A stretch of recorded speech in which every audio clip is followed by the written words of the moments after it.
when you weigh the risk and reward, Yeah. sometimes the correct answer is take the big risk. Yeah. Sometimes the correct answer is don't take it. It's not worth it. Yeah. Right. But as Yeah. a leader's got to always be weighing that.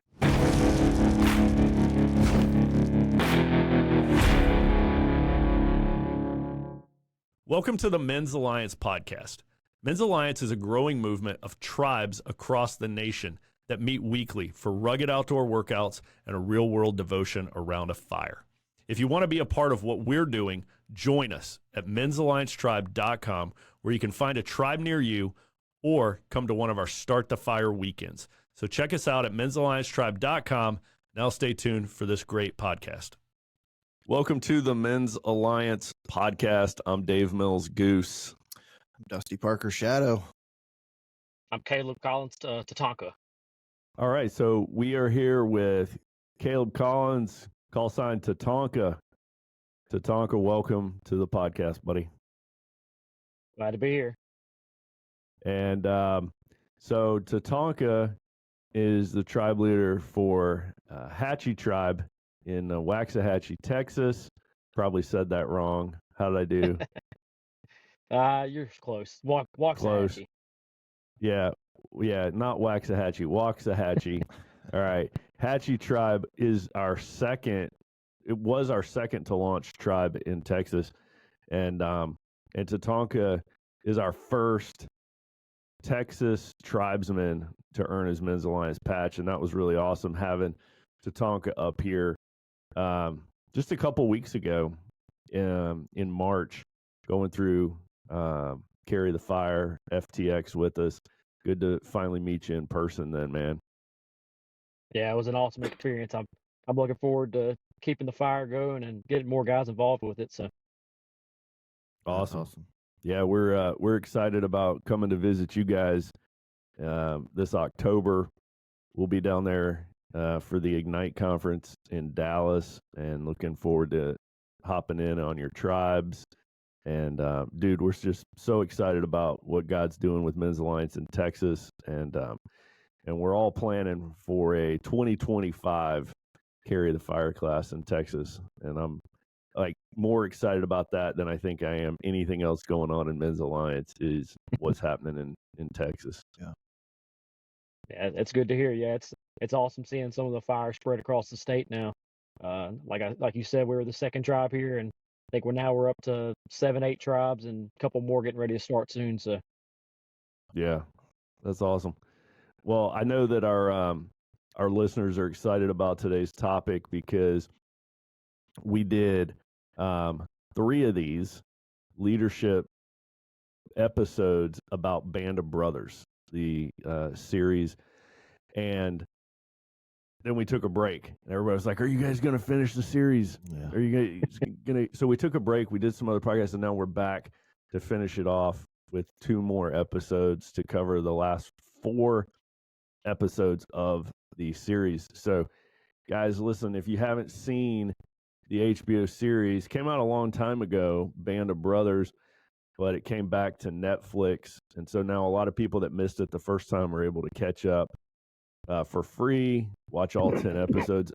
And there's just tons of leadership lessons from this series of excellent leaders as well as terrible leaders. So today with Tatanka, we're talking about episodes 7 and 8 of Band of Brothers, and we're just going to have a good discussion, just 3 dudes talking about a good TV show and some good examples and bad examples of leadership. So, Tatanka, I'm just going to kick over to you and tell us about some of your favorite scenes or leadership lessons from episode 7. We'll start there.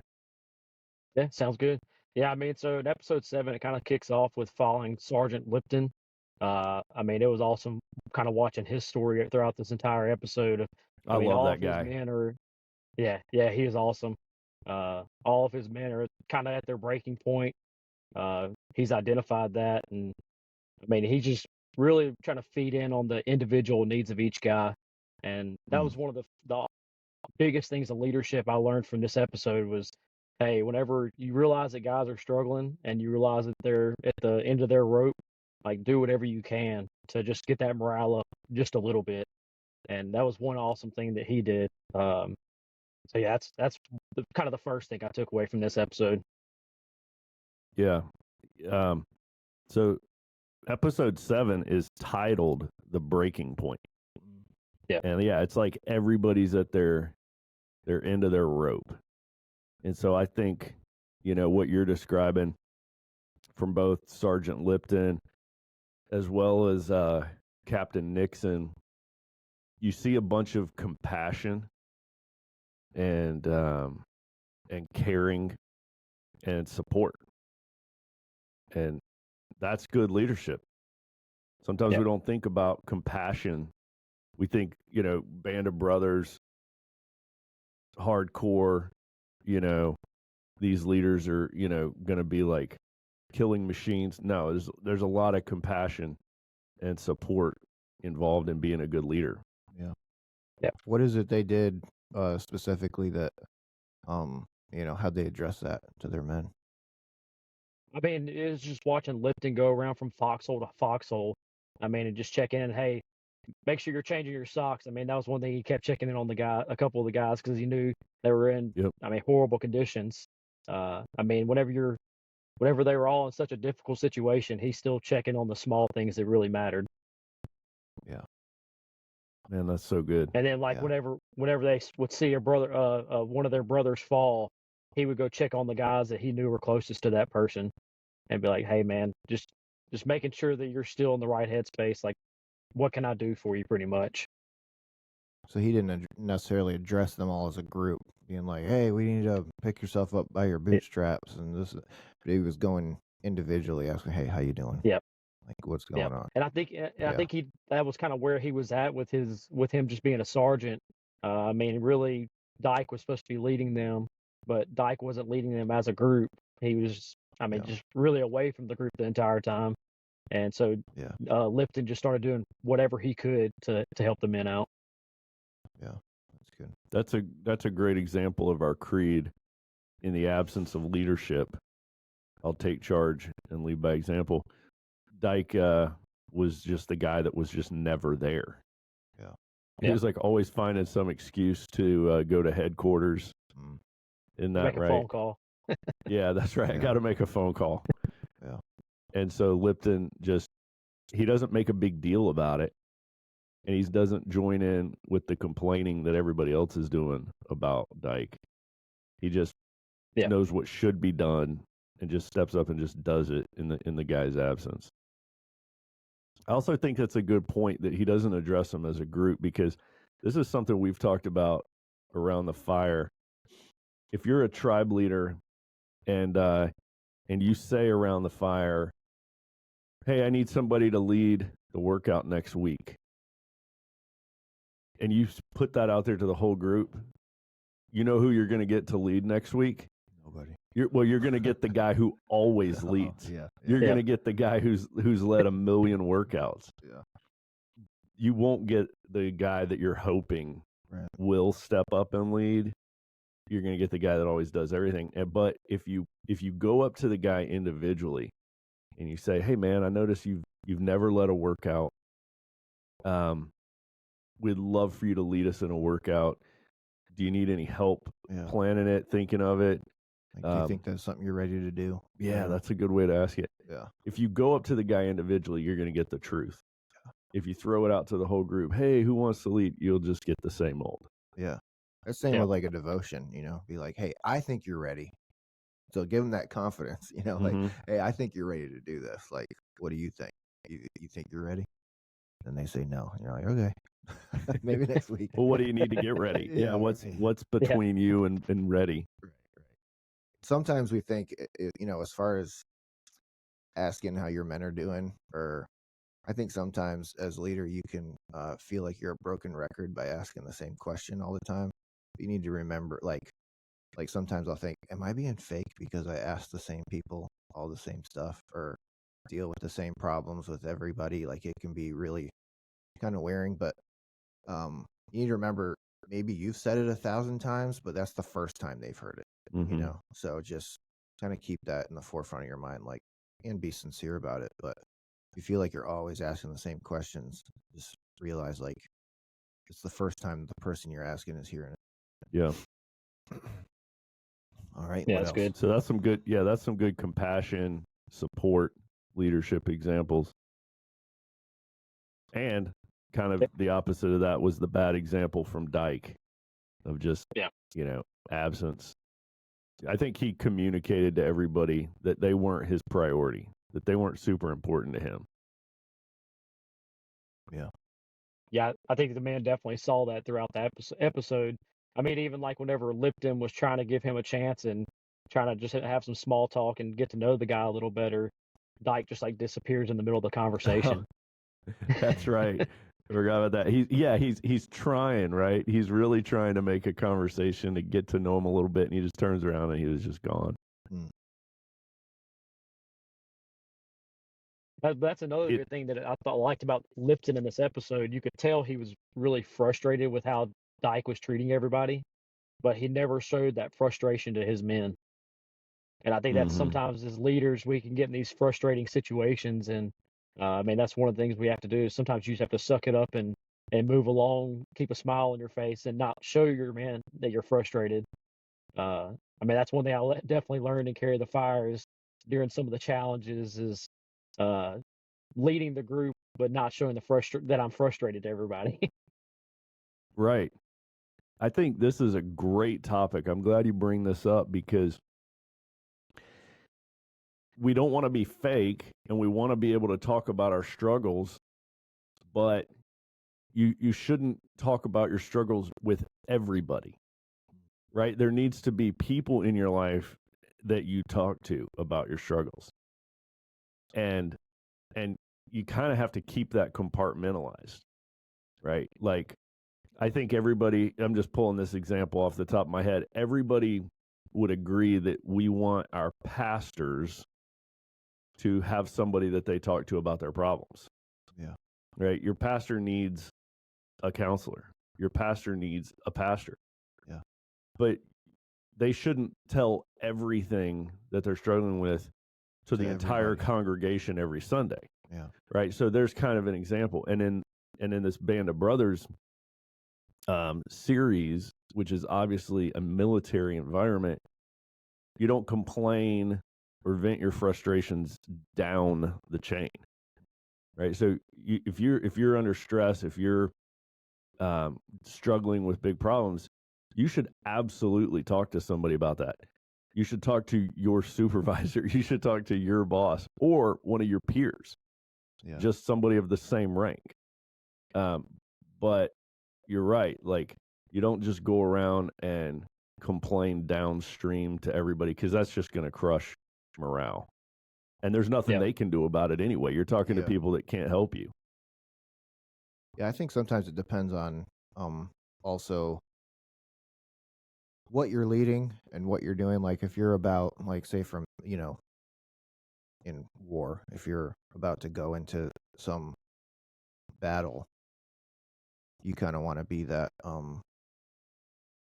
rock solid, leader that's being positive and giving morale. Yeah. But I think there's some instances where you can not so much be acting frustrated how you're leading and like giving orders or instruction in a frustration way, but I think it's okay to show frustration in a way like, hey guys, I'm just gonna like, I'm pretty frustrated right now.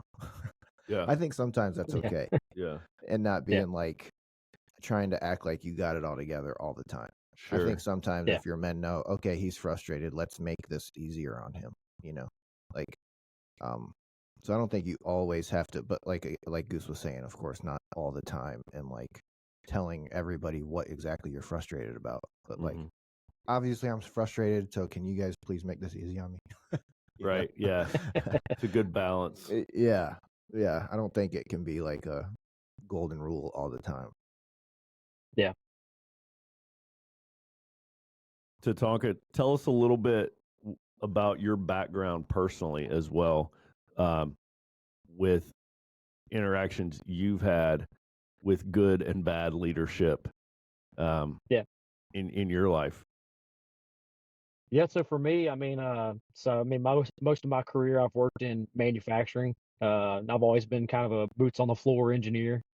And I've had a lot of frustration there, or I guess a lot of examples of good and bad leadership where I will have leaders that in the past that I could take a problem that I see my operators are dealing with or something like this. I could take that to that leader and they would do whatever they could possible to help us get that fixed. But then I've also had other leaders where I take that same issue to and they shrug it off because it's not bothering them. They're like, "Oh, we just find a way to work around it or something like that." And Mm. yes, that's one area I've seen some of these examples of leadership. But then kind of just going back to Dyke and the bad example of not ever being around and not really making decisions. I can think of a lot of times in my job where I've taken a big issue to like the plant manager, like, hey, we have to do whatever we can to get this fixed. And they either don't make a decision or they just try to disconnect from it and act like they never even heard the issue. And so I've seen a lot of that in my career path of those kind of leaders, and it can be really frustrating sometimes. But with that same thing, I had to turn around and go back out on the plant floor and not tell my operators, hey, I'm trying to do I let them know that I'm doing whatever I can, but I'm not showing all the frustration of uh, yeah, we'll never get it fixed and all this kind of stuff. I just keep trying to push forward. Hey, we'll get better one day at a time, one day at a time. Man, that is absolutely awesome. You know, you think about this, the whole name of this episode, The Breaking Point, is everybody's at a difficult point. And I think one of the most important leadership traits that there is resiliency. And when I think about the best leaders that I have had the opportunity to serve under, they were the most resilient. I remember I had a boss, and he literally would say all the time, he would say, "They can't break me. They can't break me." Mm-hmm. And it was like whatever was happening, whatever was going on, and everybody's like, you know, we're all frustrated at some new change or some new mission that just got adjusted or canceled or added. And he would always say, "They can't break me. Can't break me." And I always loved that because whenever you hear your boss say that, it just gives you hope. Yeah. And so that's just like a mentality of I'm going to always bounce back. I'm totally resilient. Nothing's going to stop me. Nothing's going to crush me. I'll let you know, to your point, Shadow, like, hey, this is a setback, guys. Yeah. This is frustrating. I get it. But here's what we're going to do. Right. Yeah. Have a solution. Don't just Yep. complain with like, yep, that's my complaint. Like, same with your guys. Like, hey, if you come to me with a problem, like, have a like, have at least an idea of a solution. Like, it may stink, but don't just give me problems. Like, here's a problem I see, and here's how I think we can make it better. You know. Awesome. What So else? Did you have any others from episode 7? Well, so another good one to me on episode 7 was kind of towards the end of the episode whenever Spears comes into play, and I mean you see him making the famous run through the middle of the battle just to link up with the other company. Yep. I mean, just that whole scene, and Lipton kind of goes through the rest of the episode talking about how he sees Spears as the real leader of the group and all this kind of stuff. But yeah, that was an awesome example of leadership there. But at the end of the episode, when they're all sitting in the church and Spears and Lipton are talking, and Spears is talking to telling Lipton, "Hey, the men have always had this leader right there in front of them," and Lipton just looks clueless. And then finally, Spears is like, "Hey, it's Lipton. You're that leader that I'm talking about."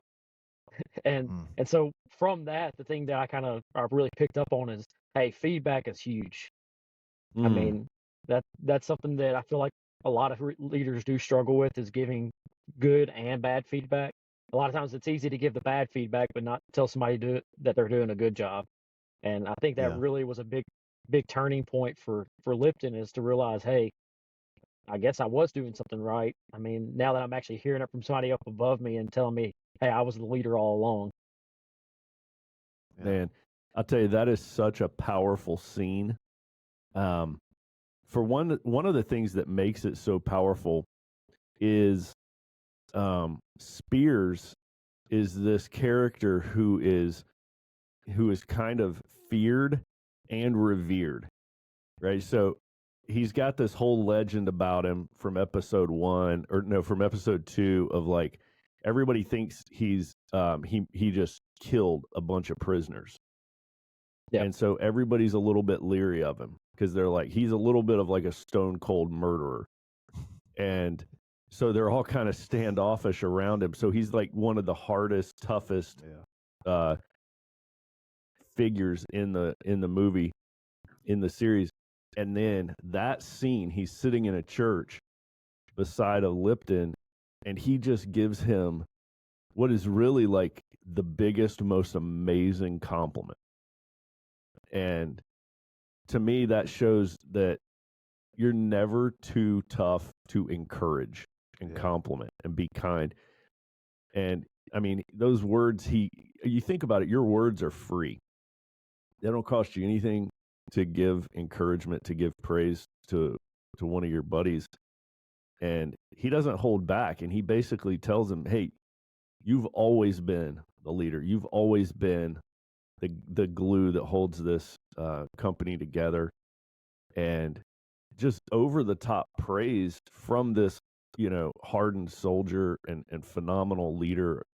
It really goes a long way.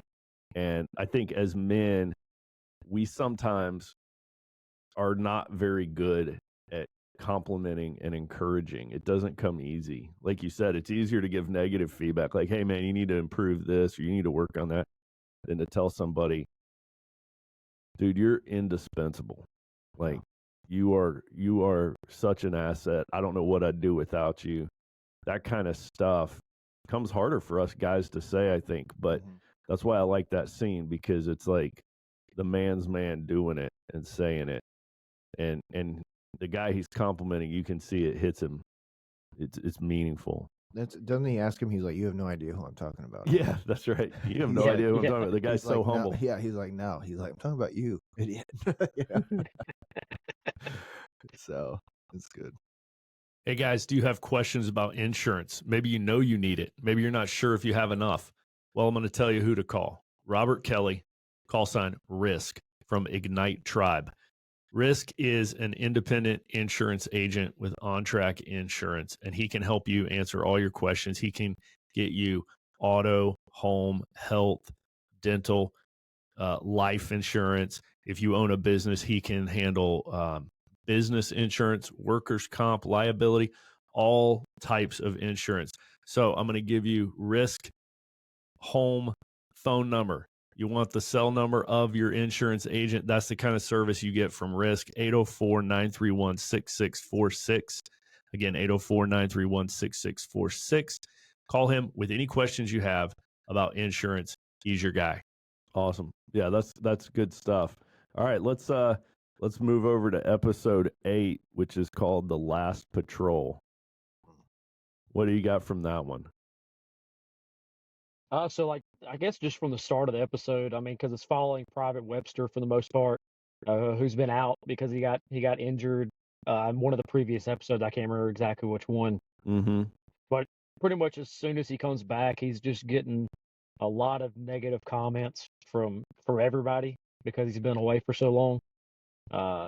And one thing that I kind of picked up on pretty early on in the episode is he never really lets that negativity bring him down. Like, he's still trying to find ways to, hey, what can I do to help these guys out? So that was one of the huge things there.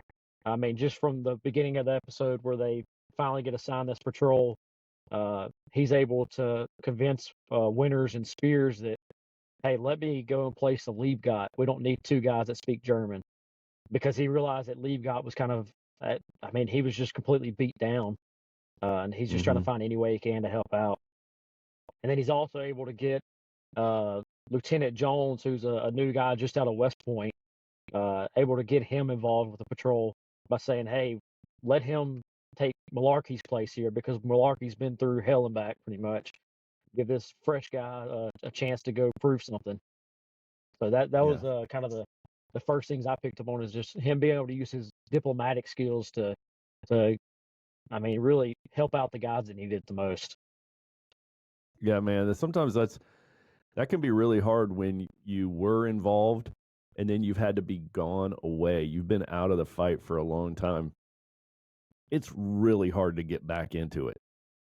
I think about this from a Men's Alliance tribe perspective.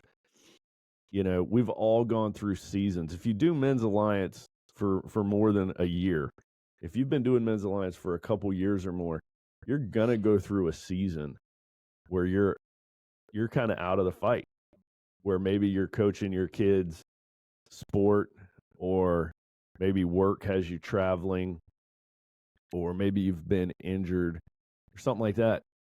And then it's over, you're better, and you could go back, but you're like, you know, there's kind of that like, have they moved on? Has the tribe moved on? There's new guys in the tribe you don't know. There's new jokes that you're not up to speed on. Right. You kind of feel like the outsider coming back in. We talk a lot about it's never too late. Always come back.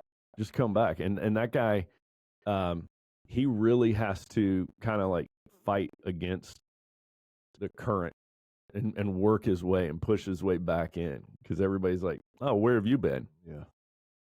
Or they're like, are you new? Yeah. Yeah. Nobody even knows who you are anymore. What else to talk about? So let's look.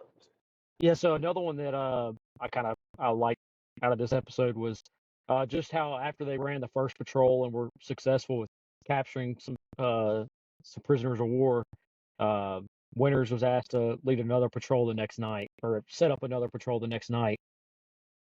And it was really cool I mean, he knew his guys were just, I mean, really at the end of the rope again. Like, he realized that, hey, this isn't what they need to be doing.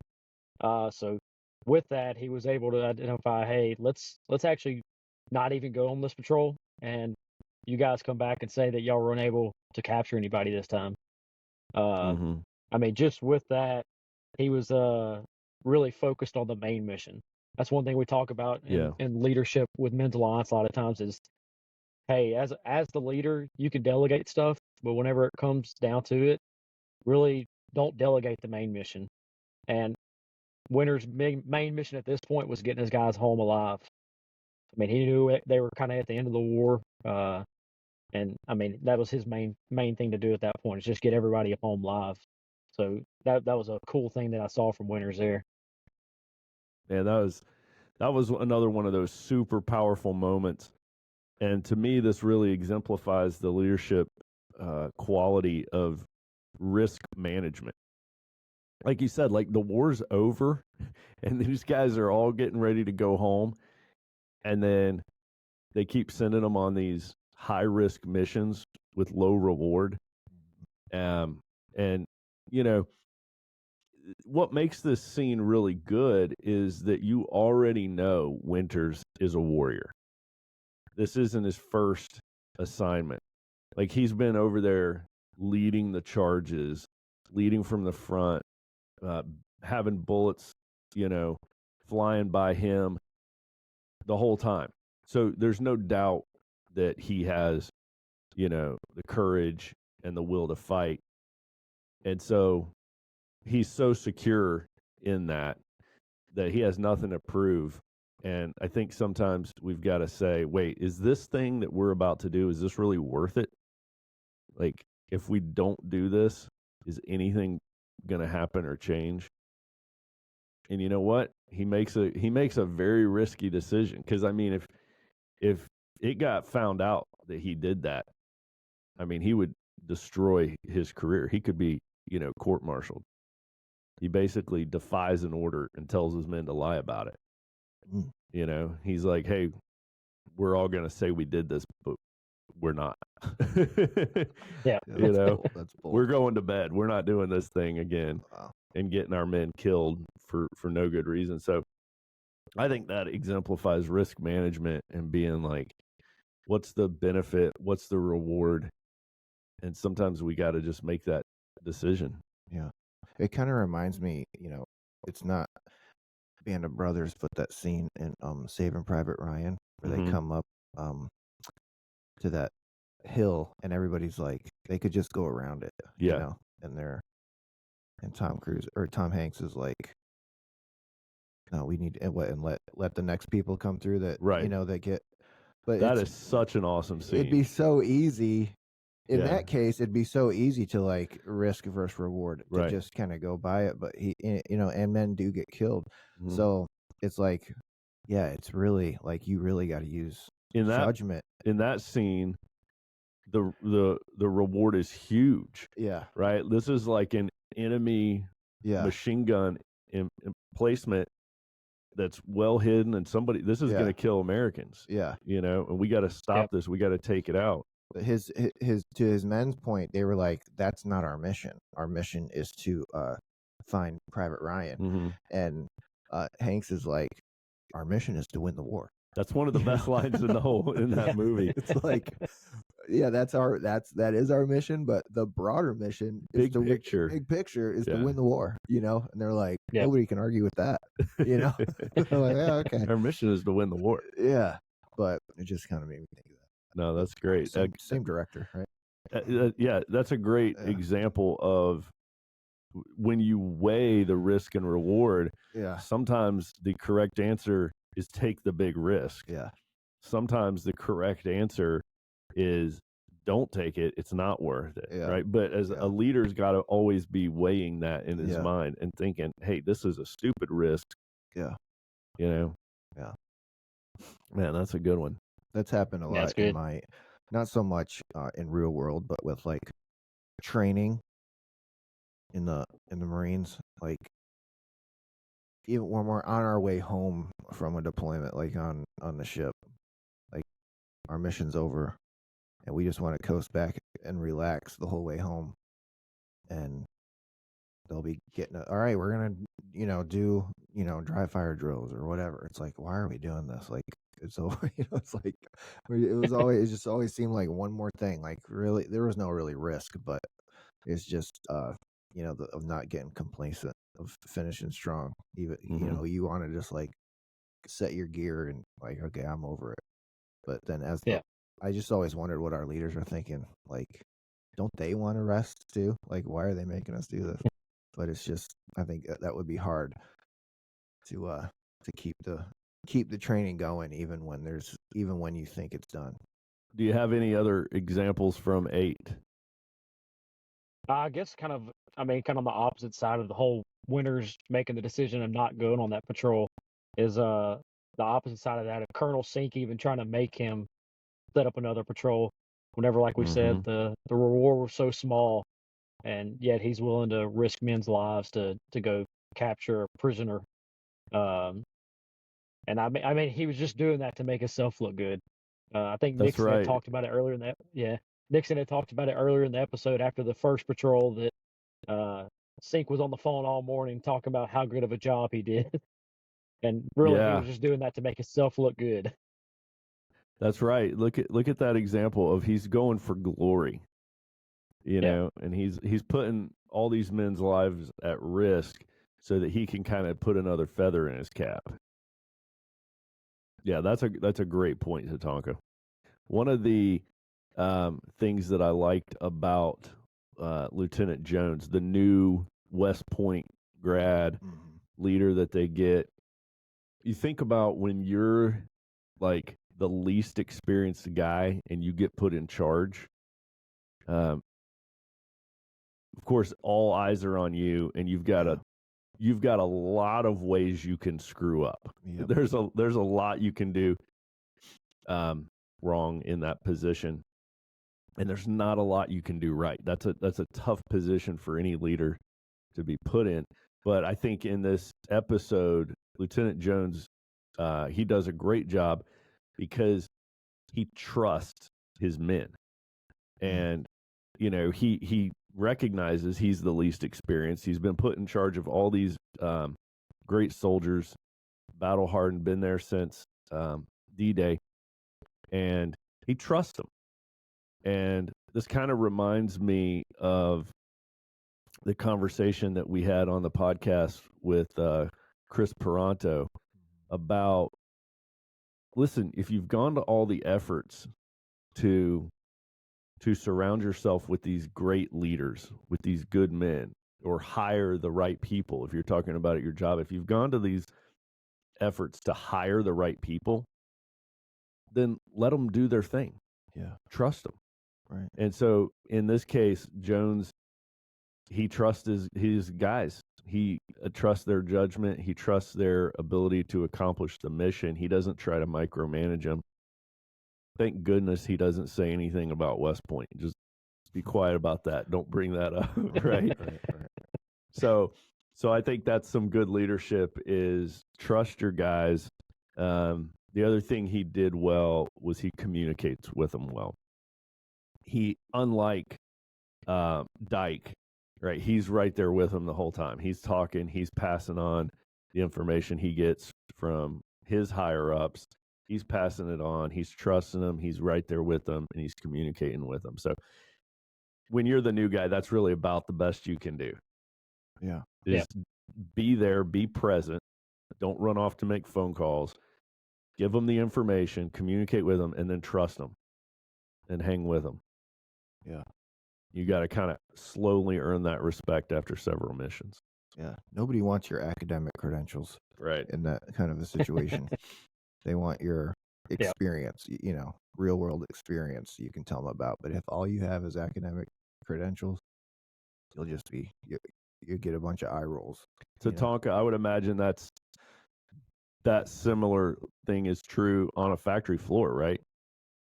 Oh yeah, yeah, for sure. Especially like when anytime I've started a new job and I come on the floor and say, yeah, I'm the new engineer here, that's the first thing they go to is, oh, well, you have a college degree, so you're gonna be one of those here comes guys that the tries eye to tell me roll. how to. Yeah, yeah, exactly. They're gonna tell me this is gonna be the guy that's gonna tell me how to do my job right. And yeah, I've never really had that mindset though. Like you're saying, I feel like I was kind of like Lieutenant Jones on the plant floor, where I'm really leaning into the guys that have been there, that have been working on this equipment, that have been fighting this day in and day out. And I mean, I really try to pick up from them. Hey, what do we really need to focus on? What's the real mission here? What do we need to attack to make everything better? This better for everybody. Yeah. Oh man, that's the exact scenario from Band of Brothers, right? You're living it every day when you walk in there, and you have that opportunity to trust and let them, do their thing. They're the veterans, and you're kind of the officer. Right. I think one of the best questions that I was trained to ask as an Air Force officer is, what can I do to help you do your job better? What do you need from me? How can I help you? Do you guys need any equipment? Do you need supplies? Do you need training? What resources can I help you guys get or try to help you get? Right. And then that kind of mentality going in, when they hear you talk like that, they're like, oh, okay, this guy's here to help us. This guy's here kind of like shoulder to shoulder with us, and he wants to be able to go to bat for us and help us out, And usually you won't get much of a response because they're probably caught off guard by that. Yeah.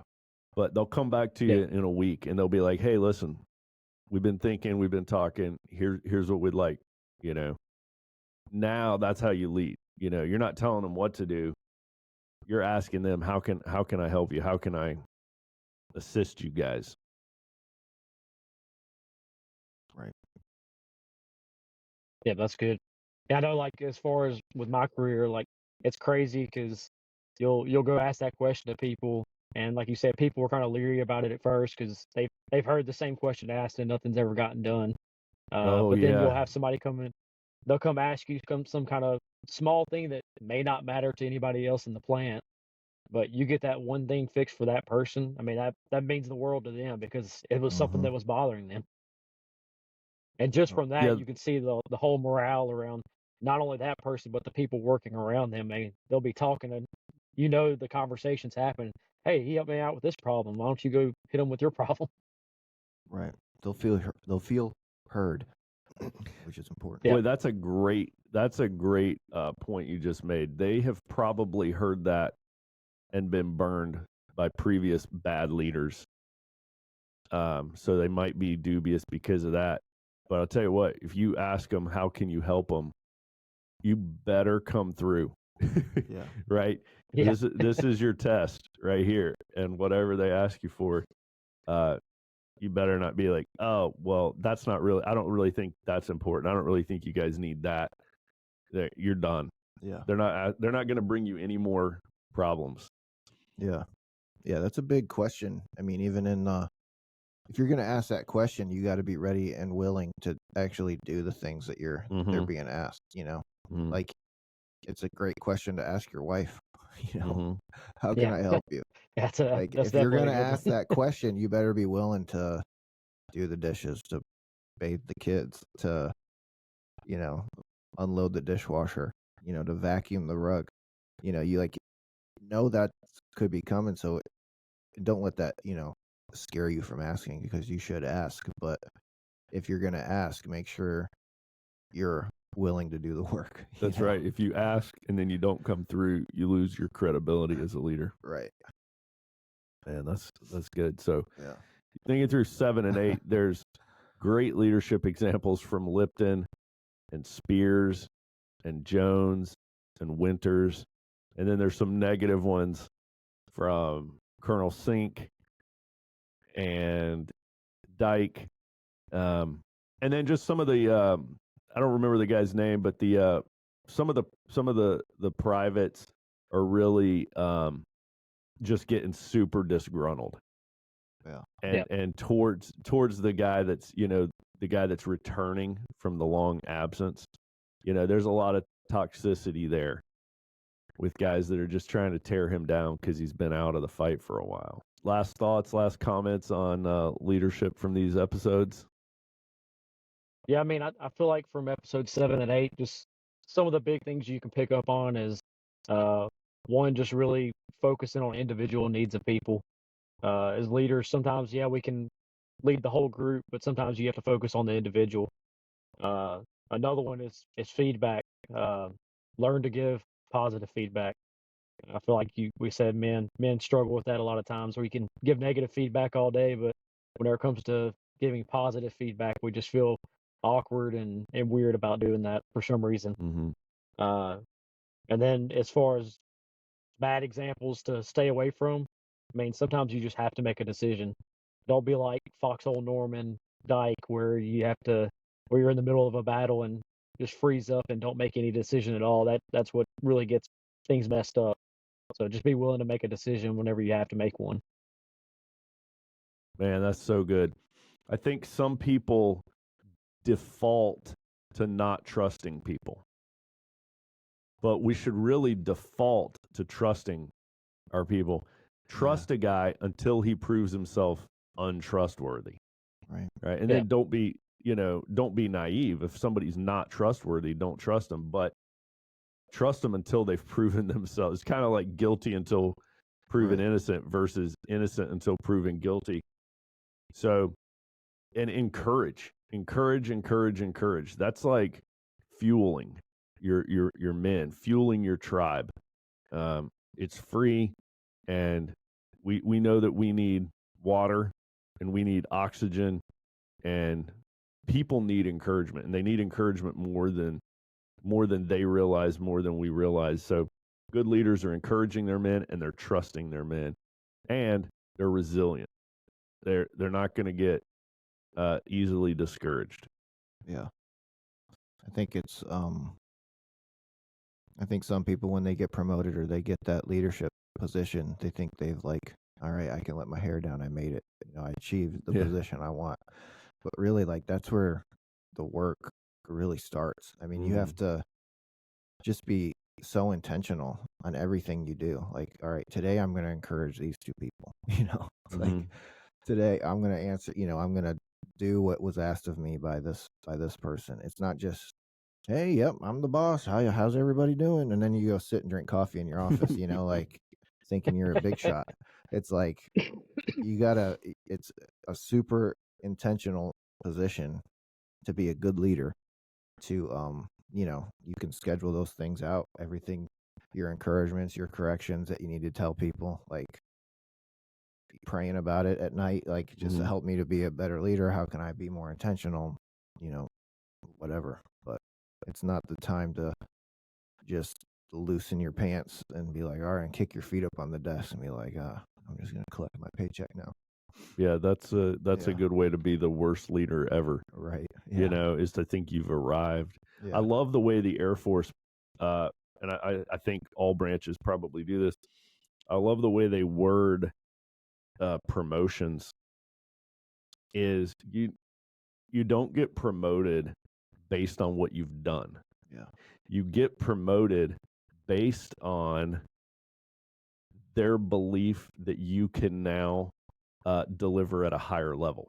So it's always about the future, and it's about the job that you're going into. It's never on your accolades, what you've done. It's based on your potential to serve at a higher rank. Yeah. So I always felt like with every promotion I got, I felt this pressure to step it up and deliver. Yeah. Because there's that expectation, like, hey, we are not promoting you because you did some good stuff. We're promoting you because we see potential in you to serve at a higher rank. Right. And I think that the way that's kind of worded, it really calls you up to never, drop your pack and prop your feet up. Yeah. It's kind of the same. I've said it before, like when you get your coin or your patch, it's like, yes, it's something you've earned, but it's even bigger. It's something that you live up to. That's it. It's like with the rank, like we're going to, promote you to whatever, not because you've necessarily earned it, but once you get it, you need to live up to it, That's it. So Yeah. just being a patch guy, or even just a tribesman. What's a tribesman? Someone who's morally straight, physically strong, and spiritually awake. Those aren't things that we've achieved. Those are things that we're trying to live up to Every single day. Yeah. So it's like, that's good. just know when you're in that position, to an extent you've earned it, but more so, it's something that you need to live up to because you have that many more people to disappoint if you fail. Well, Tatanka, man, it's been awesome chatting with you. Love talking about Band of Brothers with you, and thank you for sharing these leadership examples from the show and from your job. Those were personally my favorite to hear, is you applying those to your engineering job on your factory floor. So thank you.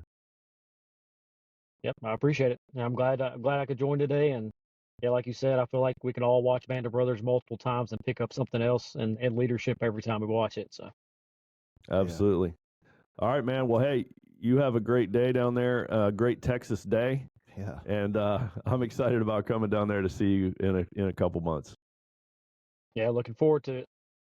All right, see you, buddy. All right. See you on the fire, guys. Thanks for listening to the Men's Alliance podcast.